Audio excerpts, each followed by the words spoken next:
Vamos começar, então, a nossa leitura preparatória. Vamos preparar aí esse ambiente espiritual, receber essa pleiade de espíritos que têm nos assistido, né, com tanto carinho, com tanto amor, e eles nos trouxeram a página, o capítulo 109 do Vinha de Luz, nessa leitura preparatória.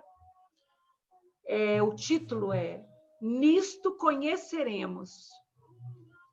Então, para discorrer sobre esse tema, Emmanuel baseou-se no primeiro ato de João, capítulo 4, versículo 6, onde está escrito o seguinte: Nisto conheceremos o espírito da verdade e o espírito do erro. Só um instantinho.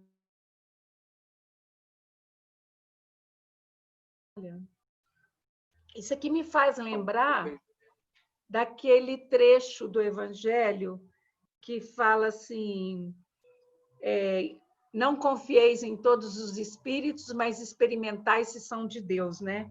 Vamos ver se o que nos fala aqui vem de encontro a isso. Quando sabemos conservar a ligação com a paz divina, apesar de todas as perturbações humanas, perdoando quantas vezes forem necessárias ao companheiro que nos magoa, esquecendo o mal para construir o bem, amparando com sinceridade aos que nos aborrecem, cooperando espiritualmente através da ação e da oração a benefício dos que nos perseguem e que nos caluniam, esquecendo nossos desejos particulares para servirmos em favor de todos, guardando a fé no supremo poder como luz inapagável no coração, perseverando na bondade construtiva, embora 1000 golpes da maldade nos assediem, negando a nós mesmos para que a bênção divina resplandeça em torno dos nossos passos, carregando nossas dificuldades como dádivas celestes, recebendo adversários por instrutores, bendizendo as lutas que nos aperfeiçoam a alma à frente da esfera maior, convertendo a experiência terrena em celeiros de alegria para a eternidade, descortinando ensejos de servir em toda parte, compreendendo e auxiliando sempre, sem a preocupação de sermos entendidos e ajudados, amando nosso semelhante, qual temos sido amados pelo Senhor, sem expectativa de recompensa. Então, sim, conheceremos o Espírito da verdade em nós, iluminando-nos a estrada para a redenção divina. Bom, muito simples isso aqui, né? Muito simples. Muito fácil de fazer, né? Sempre quando eu escuto as admoestações dos nossos mentores espirituais, principalmente do Hans, que é tão bem-humorado, e também do Demétrios, que é tão disciplinador, e do Ascan, que é tão direto, tão prático, tão racional, né? Eles me falam assim: gente, mas é tudo tão simples. É tão simples. Por que você está complicando? Às vezes eu estou numa situação, em algum problema, ou apresento para eles problema de alguém do grupo que vem conversar comigo e que pede uma orientação, e ele fala: mas isso é tão simples. Eu fico pensando assim: simples como? Como que é simples? Por exemplo, alguém que está passando por uma enfermidade, né, uma enfermidade séria, e aí eu vou falar com eles e vou falar assim: olha, fulano está passando por essa situação e está muito angustiado. E aí eles me falam: mas é tão simples. Ah, fulano está com problema financeiro, mas é tão simples. Fulano está com esse outro problema. E aí eu falo assim, meu Deus, por que é tão simples? Para eles é tão simples, para mim não é tão simples. Eu fico pensando, mas eu começo a entender que o complicado é o nosso ego. O nosso ego é muito complicado. Porque nosso ego, ele exige atenção, ele exige cuidados extraordinários, ele exige afago, massagem, né? Nosso ego precisa ser alimentado. Então, para o nosso ego, a existência na Terra é um dilema. A existência na Terra é um problema. Por quê? Se ele não foi devidamente reconhecido no seu trabalho profissional, ele está em sofrimento profundo.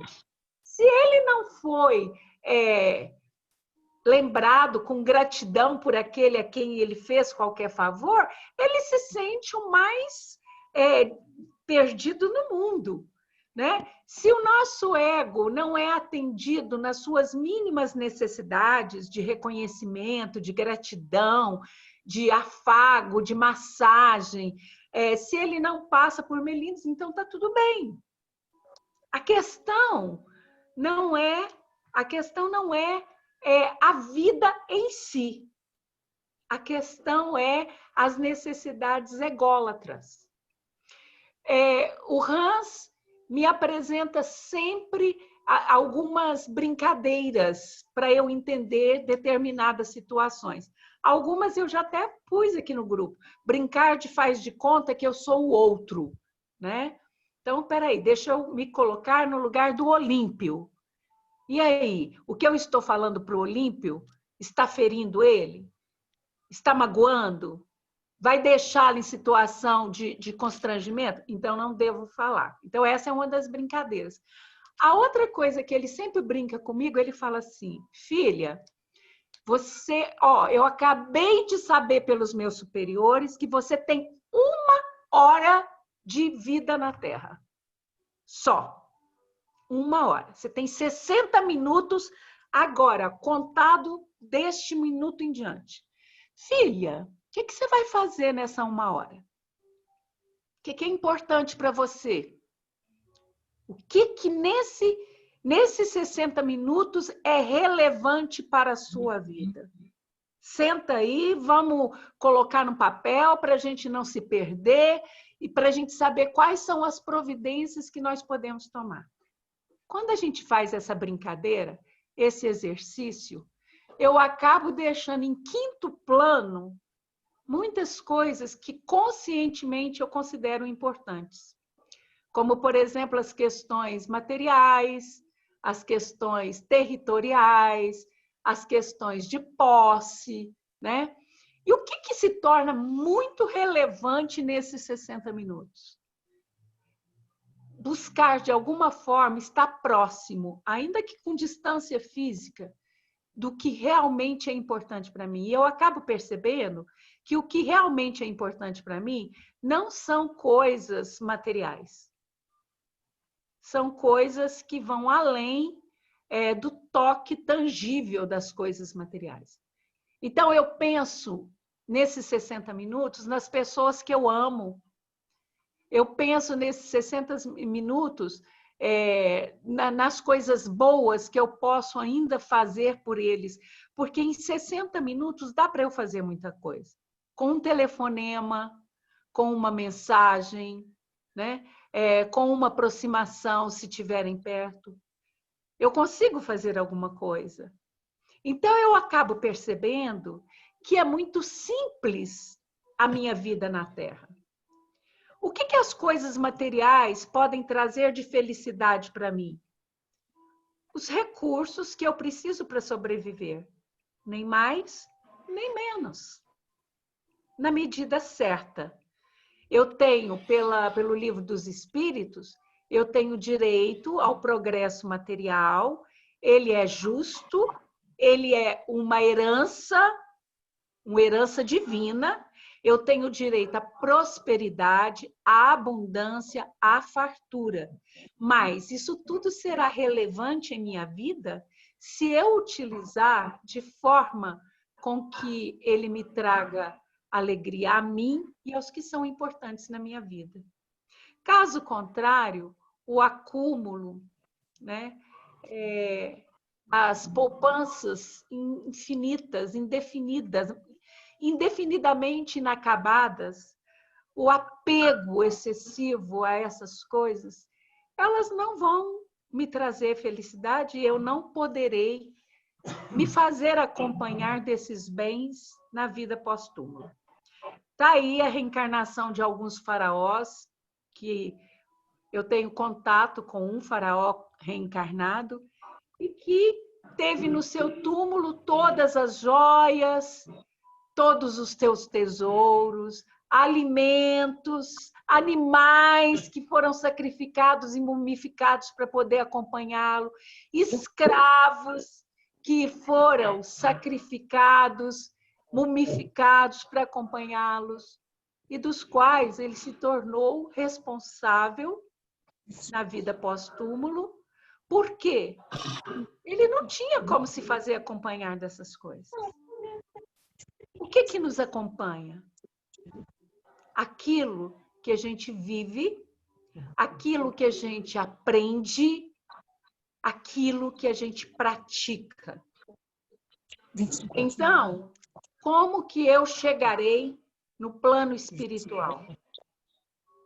Eu chegarei melhor ou estagnado, de acordo com essa bagagem que eu carregar. Né? Então, a lição de hoje, nisto conheceremos, por quê?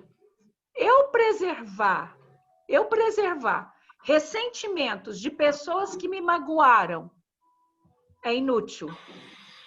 É totalmente inútil.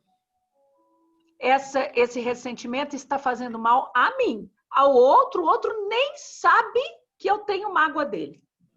Ele não está nem preocupado. Ele não está deixando de dormir, de comer. Ele está ótimo. Então, a mágoa, o ressentimento, faz mal para mim. A ciência já provou, já está provado cientificamente que a mágoa e o ressentimento, ele cria a oxidação das células e se transforma em microcálculos que se transformam em nódulos, em cânceres. Então, é uma bagagem inútil, não é? Eu deixar de fazer o bem. E não basta eu não fazer o mal. Isso já está provado. Nossos irmãos espirituais, a doutrina espírita já nos ensinou isso, o Cristo já nos ensinou isso. Não basta eu não fazer o mal. Eu preciso preencher essa lacuna com todo o bem que eu puder fazer. Todo o bem que eu puder fazer. Todo o bem que eu puder fazer não implica que eu tenha que sacrificar aquilo que eu tenho ou que eu possuo. Segundo nossos últimos ensinamentos, os últimos ensinamentos do Ascan, do Hans, eu não preciso sair da rota. Eu não preciso sair da rota para fazer todo o bem necessário. Eu posso fazer a rota no meu ambiente de trabalho, no meu ambiente doméstico, tendo paciência com um enfermo, cuidando de um idoso, tendo paciência com o irmão, com o pai, com uma mãe, com um esposo difícil, com uma esposa complicada, desejando crescer, aprender, aprimorar. É isso. Então, para essa lição preparatória dessa noite, fica esse chamado para o nosso despertar. Nós estamos vivendo o auge da transição planetária, que começou lá atrás, em 2012, né? Mas nós estamos vivendo o auge. E as previsões nos dão conta de que os próximos momentos, os próximos meses, serão de intensa atividade energética, de intensa atividade de fluidos, de vibrações, de energias. E como que a gente deve se preparar para esses próximos momentos? Trazendo os nossos corações aquietados, trazendo as nossas almas serenas, estando em paz com os nossos sentimentos, com os nossos, com a nossa consciência. Eu escutei de algumas pessoas, umas 2 ou 3 pessoas me procuraram com a mesma questão aqui no grupo, me dizendo assim, mas eu não me sinto digno. Eu não me sinto digno do grupo, porque eu já cometi muitos despautérios, já cometi muitos erros. Não importa os erros que você cometeu, eu cometi inúmeros erros. O que me trouxe aqui, agora, nesse momento, não foi a minha perfeição, foram os meus erros. E eu sou grata aos meus erros, porque eu não sabia que errava, como diz o Ascan, eu não sabia que estava me enganando, porque eu não tinha consciência, eu não estava desperta. Hoje que eu começo o meu despertar, eu não posso mais cometer aqueles erros. Talvez eu esteja cometendo novos erros até inconsciente, não é assim? Mas eu não posso mais cometer os antigos erros, porque hoje eu estou despertando. Então não importa se nós erramos, importa o que fazemos daqui para frente. E daqui para frente, nós queremos fazer melhor, nós queremos ter mais paciência, nós queremos estar mais despertos, mais conscientes, nós queremos falar melhores palavras. Ele bateu muito na tecla de não sair na rota até a semana passada, não foi? Essa semana ele começou a trabalhar o silêncio, a palavra boa, não sair da nossa boca palavras torpes, porque a palavra é força, é energia, é plasma. Então, essa semana ele começou já a nos pedir, observe o que você está falando. Nós estamos falando por você, não por mim, por todos nós. Nós estamos falando por você, quando você se refere a um filho, quando você se dirige a alguém, nós falaremos por você. Todos somos médiuns. Segundo o Dr. Odilon Fernandes, segundo Gabriel Delany, todos somos médiuns. E eles estão falando por nós. Por todos nós. Então, vamos observar a nossa palavra.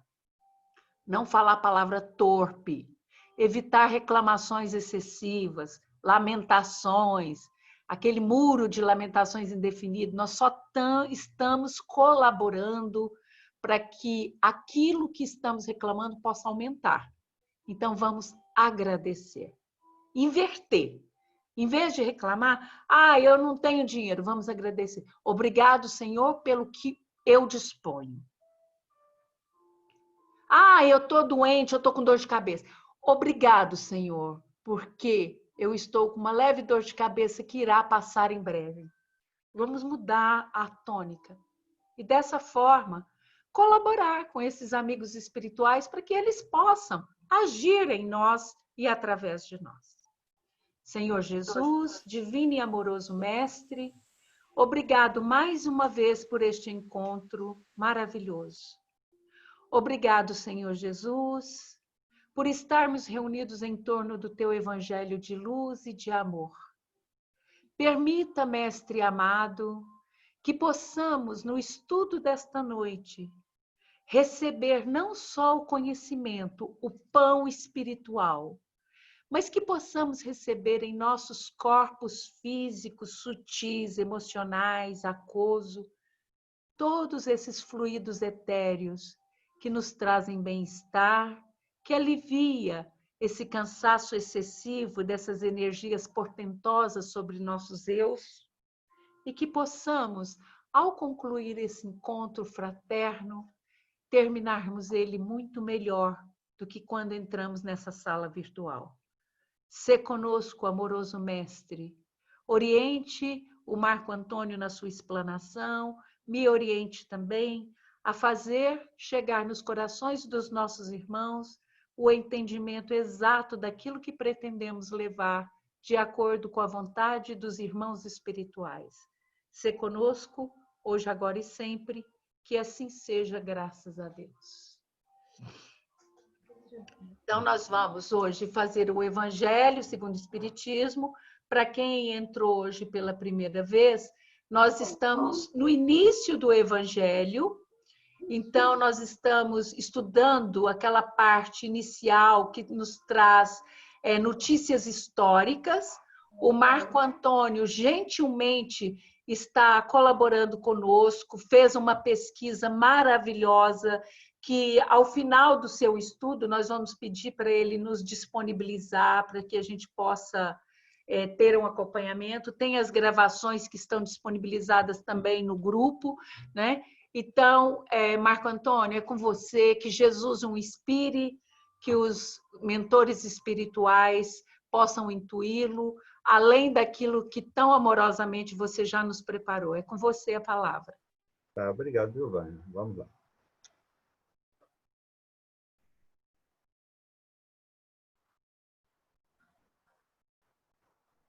Boa noite a todos. Nós vamos hoje dar continuidade ao estudo, né, do Evangelho. É o item 3, notícias históricas, que faz parte da introdução, como a Vânia tinha falado.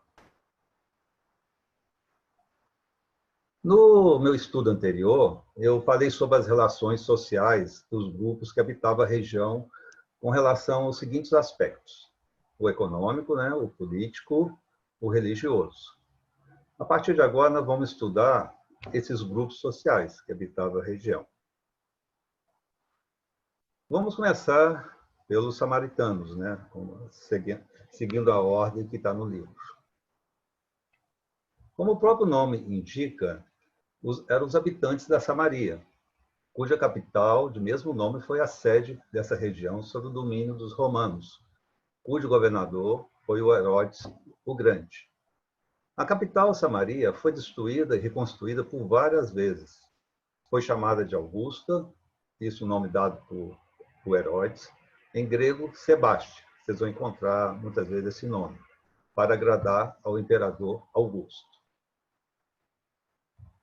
Para entender o nascimento dos samaritanos, precisamos lembrar que o reino de Israel, depois da morte de Salomão, como eu já tinha falado antes, foi dividido em Reino do Norte, cuja capital era Samaria, isso após a separação das 10 tribos, e no Reino do Sul, com sede em Jerusalém. Eu voltei a colocar 10 tribos para manter o que está escrito no Evangelho, apesar que tem pesquisa, na minha pesquisa, ouvi falar que eram 9 tribos somente. Mas isso não vem ao caso. Após o Reino do Norte ser tomado pela Síria, né, pelos babilônios, os habitantes que ficaram eram provavelmente agricultores, gente mais pobre. Do ponto de vista dos habitantes de Jerusalém, eles começaram a perder a sua própria identidade religiosa, misturando-se com os pagãos, perdendo as características que os ligavam ao Deus único de Israel. Mas desde a separação, né, dos dois reinos, quase sempre existiram conflitos com os judeus, né, aqueles da região da Judéia. Aos olhos dos judeus ortodoxos, eles eram considerados como uma raça impura, ou até mesmo como pagãos, né, por ter se misturado, né, com eles. E por isso mesmo eram desprezados, eram anatematizados, né, e perseguidos. O antagonismo dessas duas nações tinha por um único princípio a divergência das opiniões religiosas entre eles. Embora suas crenças tivessem a mesma origem, né? Os samaritanos não admitiam senão o Pentateuco, os 5 livros, e contendo a lei de Moisés, rejeitando todos os livros que foram anexados depois. Eles não frequentavam o Templo de Jerusalém, e para eles o único lugar legítimo de culto era o Monte Gerizim, que ficava perto de Siquém. Eu, até na minha pesquisa, até ouvi falar que ele até construiu um templo nessa região. Esse Monte Gerizim, eu acho que já até comentei anteriormente também, isso vocês podem ver lá em Deuteronômio 27, capítulo 27, versículo 12 e 13, a importância desse Monte Gerizim para os judeus. porque foi nesse monte quando Moisés, né, após os 40 anos no deserto, chegou na Terra Prometida, atravessou o Jordão e no Monte de Gerizim foi derramadas as bênçãos sobre o povo dele. Eu estou colocando as referências do Antigo Testamento para vocês pesquisarem depois também, tá? Esperavam os samaritanos, né? Esperavam o Messias chamado Taeb, quer dizer, aquele que volta, e que não era descendente da casa de Davi, e sim um novo Moisés. Eram chamados protestantes daquela época, pois adotaram certas reformas. Em sentido figurado, né, essa palavra samaritano significa uma pessoa caridosa, que tem bom coração e se preocupa com os outros. Esse significado teve origem naquela palavra do bom samaritano, né? Eu quis acrescentar no meu estudo algumas passagens do Evangelho entre Jesus e os samaritanos. Porque eu sempre gostei do Evangelho, sempre de ler essas passagens, essas parábolas. Quando a gente tinha o nosso culto lá em Estreito, o passe, eu fazia o Evangelho antes. Então, eu sempre gostei de ler o Evangelho, as passagens. O que Jesus também queria trazer a mensagem. Por isso, eu coloquei algumas passagens aqui no meu estudo.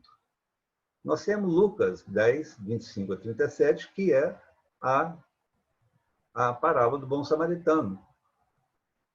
E ela, vocês devem conhecer, né, que um especialista de leis, né, perguntando a Jesus sobre como conquistar a vida eterna, né? E Jesus, você sabe, está escrito nas leis. E ele fala, amar a Deus e ao próximo como a ti mesmo. Mas os especialistas gostavam de questionar Jesus. Aí pergunta para Jesus, quem é o mais próximo? Né? E Jesus, então, conta a parábola do samaritano, que todo mundo conhece, né? Que passa o sacerdote, passa o levita, e ninguém ajuda aquele pobre homem que foi assaltado e espancado e deixado na estrada. E no final, né, ele pergunta ao especialista, quem é o mais próximo, então? Ele fala, é o samaritano. Então ele fala para o especialista, vá e faça a mesma coisa que o samaritano. São lições que Jesus traz sempre no final das parábolas e das passagens. Em Mateus 10, 5, Jesus diz para os seus discípulos não tomar o caminho dos pagãos e nem entrar nas cidades da Samaria. Quer dizer, aqui não tem um contato direto com os samaritanos, mas Jesus fala para não, os discípulos, né, como fosse levar a mensagem, não entrar na cidade da Samaria. Seria meio estranho, né, a gente ouvir isso de Jesus, né? Ele para não levar mensagem para os pagãos e nem para os samaritanos, mas Jesus fala, né, para os discípulos, vão primeiro as ovelhas perdidas da casa de Israel. Quer dizer, o povo judeu, que tinha todo o conhecimento, né, das leis divinas, tudo, esse estava mais perdido. Então, Jesus falou para levar a primeira mensagem às ovelhas perdidas da sua casa. Em Lucas 17, 11 a 19, temos aquela passagem dos 10 leprosos curados. É que Jesus estava indo para Jerusalém, e no caminho, 10 leprosos que estavam andando, também no mesmo sentido, pediram misericórdia a Jesus, né? Pedindo para curá-los. E Jesus simplesmente fala com eles. Vão se apresentar aos sacerdotes. É estranho, né? Eu seria assim pensar, Jesus poderia ir lá e já curar os 10 leprosos. Mas não, ele mandou ir para os sacerdotes. Mas na pesquisa, eu encontrei o seguinte, que existia um ritual de purificação, aquelas pessoas que estavam doentes, que iam lá no templo, né, falavam, e quando se curavam, eram obrigados a retornar ao templo, né, se apresentar ao sacerdote. E os leprosos foram andando, e no caminho eles viram que estavam curados. E somente um que volta para agradecer, ajoelha perto de Jesus, né, e agradece, né, pela cura. E esse mundo que que voltou era um samaritano. E Jesus fala a mensagem dele final: levante-se e vá, sua fé o salvou. Mas em João 4, né, nessa minha pesquisa, em 39 a 42, os versículos, Jesus fica com os samaritanos por 2 dias. Né? Antes, né, ele falou, não vai lá na cidade da Samaria, mas nessa passagem, Jesus fica dois dias com eles. Mas por quê? Os samaritanos pedem que Jesus ficasse com eles. E isso acontece depois que Jesus encontra com a samaritana. É uma continuação dessa passagem do encontro de Jesus com a samaritana lá no Poço de Jacó, que está em João 1 a 29. Eu quis colocar algumas passagens desse encontro de Jesus com a samaritana, que eu gostei, assim, trouxe muito ensinamento. Como todas as passagens de Jesus, todas as paradas que você vai lendo, você vai vendo cada coisa bonita ali que ele fala. E, como era conhecimento, né, os judeus não poderiam, eles não conversavam com o samaritano. E muito menos, né, conversar com uma mulher. Né? Nós já sabemos disso. Isso aconteceu porque Jesus estava na Judéia, né? E os doutores da lei começaram a falar que Jesus estava batizando, mas, na verdade, quem estava batizando eram os discípulos. Aí Jesus resolve sair da Judéia e ir para Galiléia. Aí ele para, né, no meio do caminho. Vou até falar como está escrito no Evangelho. Chegou, então, a uma cidade da Samaria chamada Sicar, deixa eu tirar uma letra, perto do campo que Jacó tinha dado a seu filho José. Aí ficava a fonte de Jacó. Essa fonte foi construída por Jacó, né, uma terra que ele adquiriu e que deu para o seu filho predileto, né, o José, e construiu essa fonte aí. E Jesus parou nessa fonte e chegou a samaritana. Né, e ele pede água a samaritana, né, para pegar água dentro do poço para saciar a sede dele. Aí ela fala, como é que tu, sendo judeu, pedes de beber a mim, que sou samaritano? Né? E continua o diálogo, né, sobre essa questão da água, e ele fala, se você conhecesse o dom de Deus e quem lhe está pedindo de beber, você é que lhe pediria, e ele daria a você água viva. Esse termo água viva, água da vida, outro termo também que na pesquisa eu vi é pão da vida. Isso aparece várias vezes no Evangelho. Tá? Essa questão de água viva e água da vida.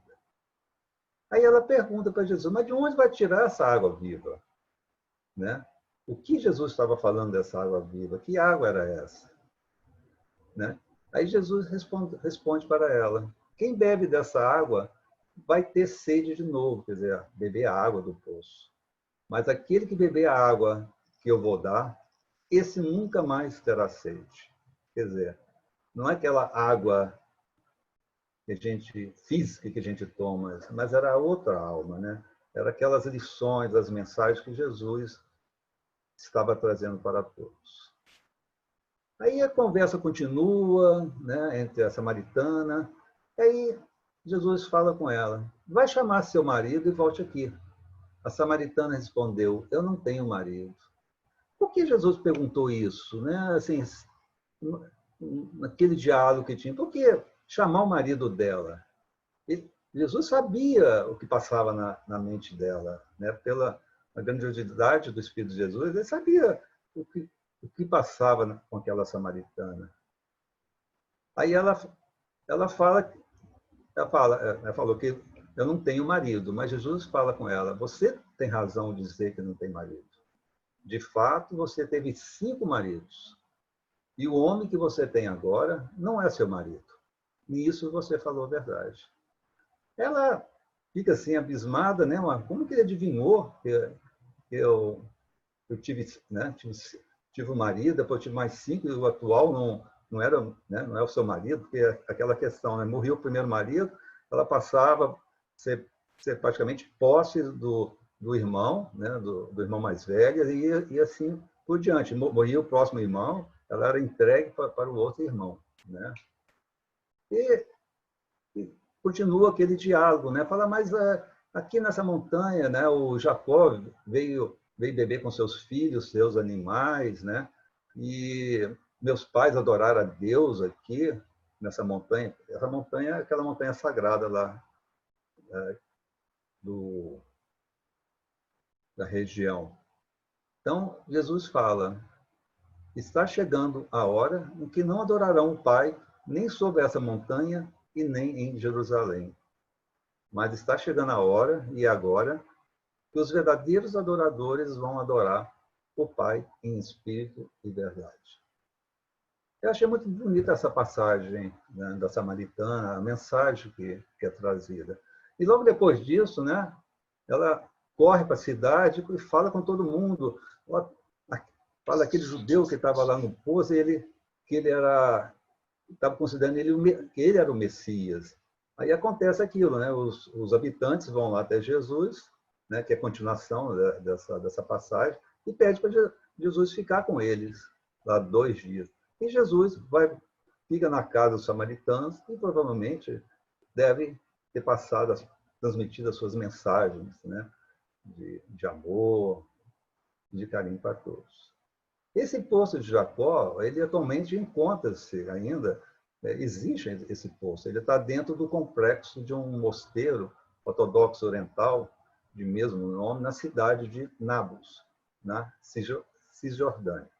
Já vou adiantar aqui, Nablus é aquela cidade chamada Siquém, na época de Moisés. Tá? Atualmente, hoje, né, os samaritanos, a língua falada deles é o hebraico e o árabe. Nos cultos religiosos, resgatam a antiga língua falada pelos seus ascendentes, o hebraico e o aramaico samaritano. A religião dos samaritanos, né, como eu já tinha falado, baseia-se no Pentateuco, tal como o judaísmo. Contudo, ao contrário deste, ele rejeita toda a importância histórica de Jerusalém. Os samaritanos não possuem rabinos e não aceitam o Talmud dos judeus. O Talmud, né, eu tive que pesquisar também o que era isso, é uma coletânea de livros sagrados judeus, é um registro das discussões rabínicas que pertencem à lei, ética, costumes e história do judaísmo. O seu culto, né, hoje é centrado lá no Monte Gerizim, perto da atual Nablus, né, antiga Siquém. Ao contrário do judaísmo, que tem o Monte Moriá, lá em Jerusalém, como sua montanha sagrada. Mas eu já tinha falado disso lá, acho que foi no primeiro estudo meu, né? Hoje, os samaritanos, pelo censo que eu consegui achar, pelo censo de 2019, são em torno de 820. Deve ter um pouco mais agora. E são encontrados em algumas regiões do Levante, particularmente em Nablus, na Cisjordânia, e no distrito de Olon, ali em Tel Aviv. Eles observam a lei de Moisés com mais rigor que os outros judeus, e não contraem aliança senão entre eles. Isso é um grande problema, realmente, em relação a esse grupo. Contra a aliança senão entre eles. Tá? Aqui trouxe 2 fotos, né, dos samaritanos hoje. Né? Essa é uma delas. E essa é outra, e essas 2 é um culto que está fazendo lá no Monte Gerizim. Tá? Nós vamos passar agora ao estudo dos nazarenos.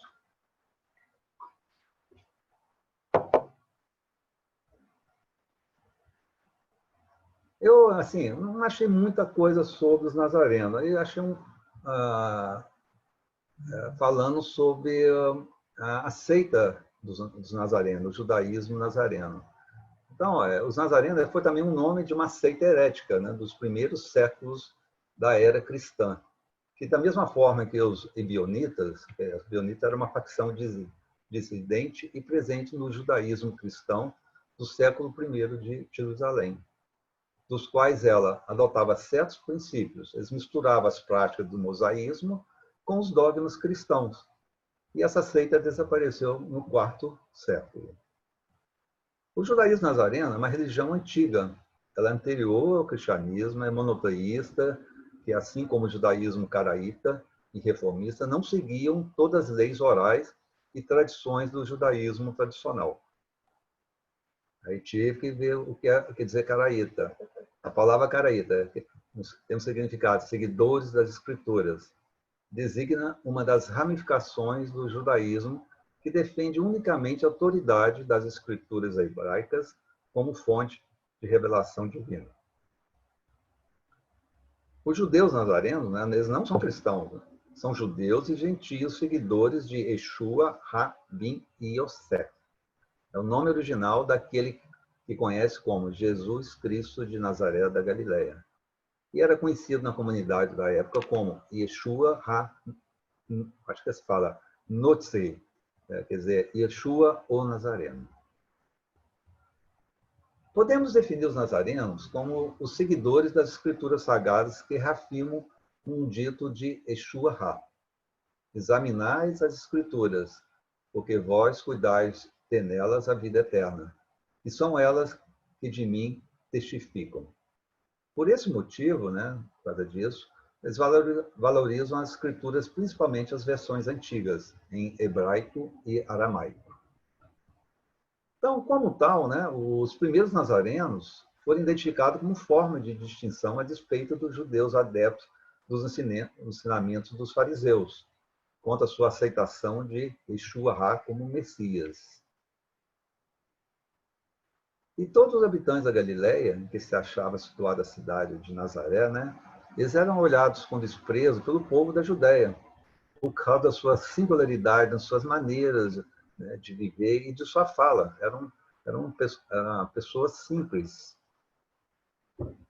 As principais características dos nazarenos, eles faziam votos de conservar uma pureza perfeita. Eles se obrigavam à castidade, à abstinência de álcool, não comiam nada que viesse da uva.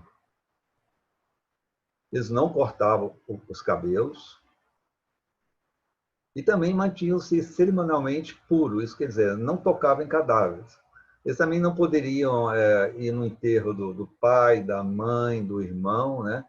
E também eu tinha ali também que se morresse alguém perto deles, eles tinham alguns rituais de purificação por causa disso, né? Porque morreu alguém ao lado dele.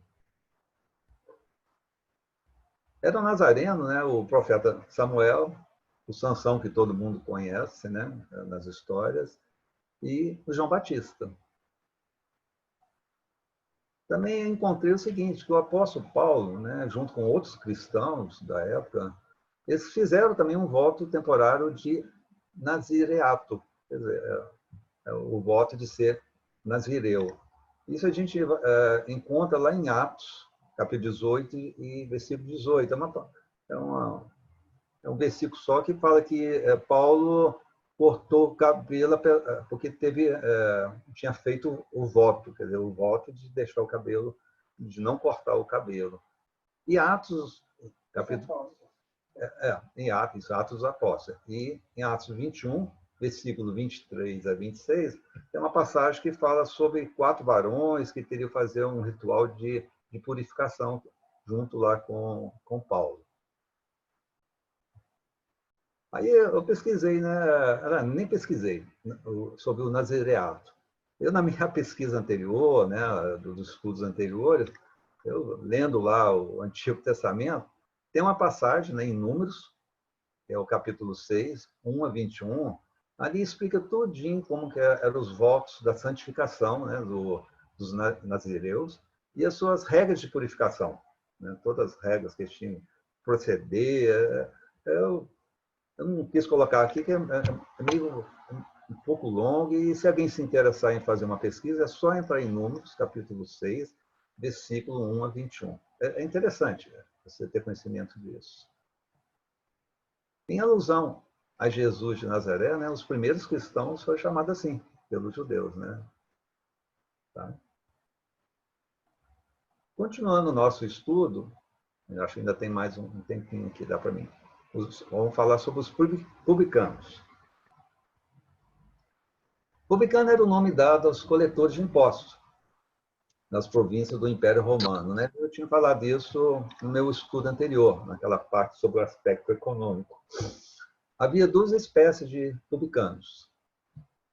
Os publicanos gerais, que eram responsáveis pela renda do império perante o imperador romano, e os publicanos delegados por estes acima, em cada província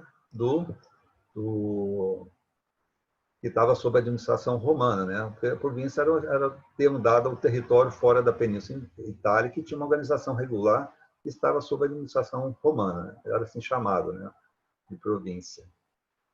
E o imposto assim cobrado por Roma, né? Não era aceito facilmente pelos judeus. E isso causava uma grande irritação entre eles. Os publicanos eram detestados pelos judeus e muitas vezes envolviam-se em corrupção, cobrando das pessoas além do que deveriam. E sofriam um grande repúdio, né, da caste religiosa dos fariseus. E devido a essa aversão pelos publicanos, né, de todas as categorias, né, apesar de encontrarem pessoas muito estimáveis e honestas entre eles também, quer dizer, não eram todos que cobravam o além, né, das pessoas. Eram desprezados também todos aqueles que com eles conviviam e que eram confundidos assim na mesma reprovação. Quer dizer, se um publicano conversava, tinha uma família que era amiga, a família também era considerada, era reprovada também, porque conversava com o publicano. E nos evangelhos temos passagens que mencionam a conversão de alguns publicanos ao cristianismo. Como todos, né, conhecem, o mais importante é Mateus, né, o apóstolo de Jesus. E tem passagem em Mateus, capítulo 9, temos em Marcos, capítulo 2, e Lucas, capítulo 5. Mas em Marcos e Lucas é chamado de Levi, né? O Mateus, o nome dele é Levi, em Marcos e Lucas. E deixou o ofício para se tornar o apóstolo de Jesus. E quando ele chama, né, o Mateus, Mateus leva ele para a casa dele. E lá se reúne com outros publicanos e pecadores, né, vamos dizer, alguns falam, né, os doutores da lei, os fariseus e outros pecadores, né? E eles questionam, dizem, mas por que Jesus está lá conversando com essas pessoas, né, com os publicanos e com esses pecadores, né? E lendo toda a passagem, né? No final, eu gosto, tem a última fala de Jesus. Eu acho que muita gente já conhece essa aí. As pessoas que têm saúde não precisam de médico, mas só as que estão doentes. Jesus encerra essa passagem com essa fala. E temos também o Zaqueu, que todo mundo deve conhecer em Lucas, né, 19, 1 a 10. Era aquele chefe dos publicanos, que morava lá em Jericó, né?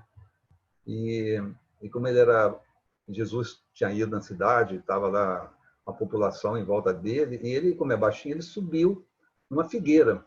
E Jesus, né, aquela percepção dele, viu o Zaqueu lá em cima, foi até ele, pediu para descer e pediu para ir para a casa dele. E, chegando lá, eles conversaram e o Zaqueu, né, falou para Jesus que se comprometia a dar metade de seus bens aos pobres e a restituir a todos que ele havia defraudado, né? Aí a última fala de Jesus, dessa mensagem. De fato, o Filho do Homem veio procurar e salvar o que estava perdido, que era o caso de Zaqueu. Mas Jesus também utilizou a figura dos publicanos, né, considerados grandes pecadores pelo povo, para ilustrar as parábolas tais como, né? A parábola do fariseu e do publicano em Lucas 18, 9 a 14. Essa é aquela que vai o fariseu e o publicano no templo, né, rezar. O fariseu fala, oh, sou uma pessoa de bem, eu não, agradecendo a Deus, eu não sou um ladrão, eu não sou um adúltero, né? Eu não sou esse publicano que está ao lado. E o publicano tadinho lá, sem olhar para os céus, né, pedindo perdão a Jesus porque ele pecou, a Deus porque ele pecou, né? E os dois vão para casa e Jesus, né, fala, mas qual dos dois voltou para casa mais justificado? E a última, né, mensagem de Jesus nessa passagem, nessa parábola. Pois quem se eleva será humilhado, e quem se humilha será elevado. Uma outra parábola também, né, da ovelha perdida, em Lucas 15, 1 a 7. Também eu li essa parábola e achei a mensagem muito boa. Quer dizer, tinha um homem que tinha 100 ovelhas, né? E uma delas se perdeu. Aí ele deixou as 99 ovelhas lá pastando e foi procurar a ovelha perdida, né? E achou a ovelha perdida. E voltou para casa feliz, chamou os amigos e os vizinhos e falou: consegui achar minha ovelha perdida. E a mensagem de Jesus nessa parábola. E eu lhes declaro: assim haverá no céu mais alegria por um só pecador que se converte do que por 99 justos que não precisam de conversão. Também relata o Novo Testamento que João Batista, né, quando foi indagado pelos publicanos, que lá foram ser batizados, né, com ele, sobre como deveriam proceder. E João recomendou-lhes que não tomassem das pessoas, né, além do que ele estava ordenado recolher. Quer dizer, até João Batista já ensinava para eles qual era o procedimento que eles deveriam seguir. Isso está em Lucas 3, versículo 12 e 13. Hoje, a palavra publicano se toma em mau sentido para designar os financistas e agentes de negócio pouco escrupulosos. Diz algumas vezes: hábito como um publicano, rico como um publicano, para uma fortuna, né, de origem desonesta. Eu vou encerrar por aqui, né, Vânia, porque senão vai ficar muito, vai prolongar demais, né, tá? E na outra semana eu continuo o meu estudo, tá? Ai, Marco, como tá bom esse estudo. Não sei para as outras, mas aí a gente entende essa questão do samaritano, por exemplo. Olha que interessante, né? Porque a gente sempre vê lá aquele problema. Por que Jesus não pode conversar com a samaritana? E aí a gente entende com um estudo como esse que você fez, né? Que os motivos pelos quais, né? E olha a revolução de Jesus. Olha que bacana, né? Ele vai, quebra fronteiras, sai da Judéia, vai para Samaria. Um homem solteiro como Jesus não podia se dirigir a uma mulher, se dirige a uma mulher, e mais, essa mulher estava desacompanhada do seu marido ou do homem que era o seu tutor, né? Então ele quebra regras o tempo todo, mas para quê? O que não conseguia ser entendido naquela ocasião como ensinamento, né? Hoje a gente sente toda a magnitude, todo o esplendor daqueles ensinamentos dele, né? De ir além das fronteiras geográficas, econômicas, sociais, culturais, né? E de aproveitar todo o ensejo para levar ensinamento, né? Obrigado pela sua pesquisa, Marco. Muito